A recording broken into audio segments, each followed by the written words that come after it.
నా పేరు KP Raju, fight for right సంస్థ ప్రతినిధి. సో 10 డిగ్రేడ్ పిల్లల్ని 100% ఉత్తీర్ణత సాధించాలని ఒకే ఒక లక్ష్యంతో ఆయా కేజీబీఓల్లోనూ ఆదర్శ పాఠశాలలోనూ వీళ్ళకు ఎక్కడ విల్లింగ్ ఉంటే అక్కడ బాలికలని బాలుని పంపించడం జరిగింది. పంపించిన తర్వాత కనీసం వాటిని పర్యవేక్షించడం కానీ, వాళ్ళకు ఉన్నటువంటి వసతులు కానీ ఏమీ కూడా డిఈఓ ఆఫీస్ కానీ, లేదంటే సమగ్ర శిక్ష కార్యాలయం కానీ, లేదా కలెక్టర్ వాళ్ళు కానీ ఏమాత్రం పర్యవేక్షించింది లేదు. దానివల్ల ఆ ప్రోగ్రాం పూర్తిగా అటర్ ఫ్లాప్ అయిపోయింది. అందులో భాగంగా మా కూతురు కూడా చదువుతూ ఉంటే అక్కడ సరైన వసతి లేదు, రూమ్లో తిని వాళ్ళే చదువుకోవాలన్నప్పుడు నేను కొంచెం జీసీడీఓ గారిని ప్రశ్నించాను. అమ్మ, కనీసం ఫ్యాకల్టీ లేనప్పుడు వాళ్ళు ఏం చదువుతారు, ఇంక దేనికి అక్కడ పంపించారు, మీరు ఎవరు పర్యవేక్షిస్తారంటే ఆమె ఏకంగా గెట్ అవుట్, మీరు బయటికి వెళ్ళండి, మీరు ఎవరు అని చెప్పని ఆమె చాలా దురుసుగా ప్రవర్తించింది. ఈ విషయంలో మనం పీజీఆర్ఎస్లో కలెక్టర్ గారికి ఇచ్చాము. ఎప్పుడు ఇచ్చాము? ఫిబ్రవరిలో ఇచ్చాము. ఆన్లైన్ ఆ రోజు పనిచేయట్లే సర్వర్ అనేసరికి ఇచ్చాము. ఆ తర్వాత కూడా రెస్పాన్స్ లేదు. మళ్ళీ 23/3 ఇచ్చాము, 23/3/2026లో ఇచ్చాం.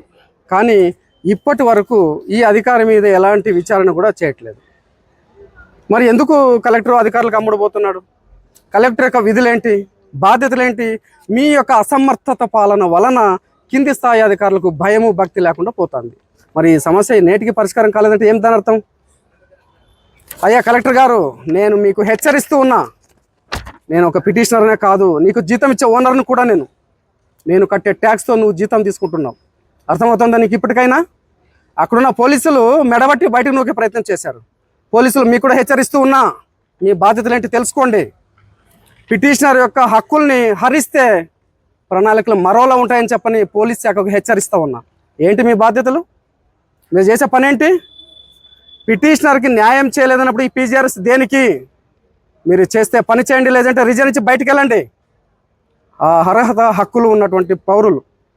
అర్థమవుతుంది? ఇప్పటికైనా 5 నెలలుగా ఈ రోజు వరకు ఒక్క జీసీడీఓ కవిత గారి పైన చర్యలు తీసుకోలేక వాళ్ళకి అమ్ముడుపోతున్నటువంటి విద్యాశాఖ అయితేనేమి, సమగ్ర శిక్ష శాఖ అయితేనేమి, ఈవెన్ కలెక్టర్ అయితేనేమి, మరి ఎందుకు చర్యలు తీసుకోవట్లేదు? నాలాంటి ఒక యాక్టివిస్ట్గా ఇంత అన్యాయం చేస్తూ ఉంటే, ఇంత నిర్లక్ష్యం చేస్తూ ఉంటే ఇంక సామాన్యులకు మీరు ఏం చేస్తారు? మీరు? ఇప్పటికే చాలా ఓర్పు సహనంతో మీకు రెస్పెక్ట్ ఇచ్చాను. ఒక జిల్లా మేజిస్ట్రేట్ కదా, ఒక జిల్లా కలెక్టర్ కదా అనే ఉద్దేశంతో. ఆ తర్వాత మళ్ళీ ప్రణాళికలు మరోలా ఉంటాయని చెప్పని హెచ్చరిస్తూ ఉన్నాను. ఇంకా 1 వీక్ సమయం ఇస్తా కలెక్టర్ గారు. ఆ 1 వీక్లో సమస్య పరిష్కారం కాలేదు అంటే జిల్లా కలెక్టర్ కార్యాలయం ఛాంబర్ని ముట్టడిస్తాం, బీగం వేస్తా. అర్థమవుతుందా? మీకేం హక్కులు ఉన్నాయి, దానికి మించి ఉన్నాయి నాకు హక్కులు. అధికారులు అన్న తర్వాత బాధ్యతగా పని చేయాలా. తిన్నామా, పడుకున్నామా, తెల్లారింద కోణంలో పనులు చేస్తే మెడలో ఉంచి పని చేయిస్తాం ప్రజల కోసం.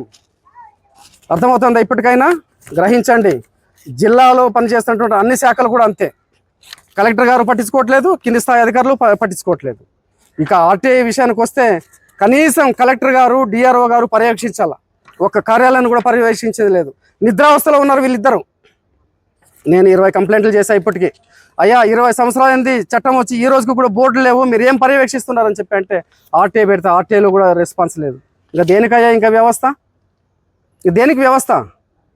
ఇప్పటికైనా చెప్తున్నాము, బాధ్యతగా పనిచేయండి. పని చేయకపోతే మరలో ఉంటుందని చెప్పని హెచ్చరిస్తున్నాం. Thank you.